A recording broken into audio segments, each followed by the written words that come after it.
or a poorly functioning bathroom. We do have customers that, one of my colleagues has a customer at the moment that did their bathroom 5 years ago. So they spent, a decent amount of money on it. They did it 5 years ago and they're really unhappy with it and they've ended up taking it out.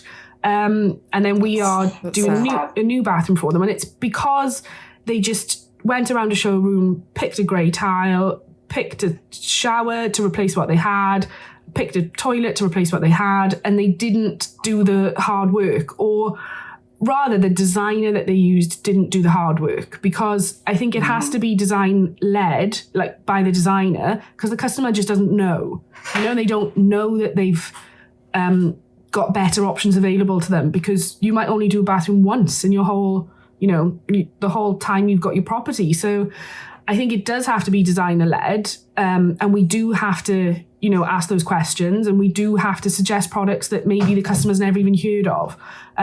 So there is a focus on building a bond so that we can do that, so we can give them what's best for them.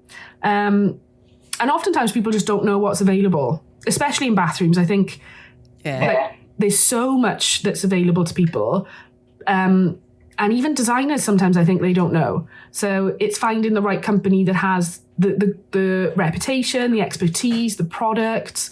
It's a bit of a minefield, really, isn't it? It is completely.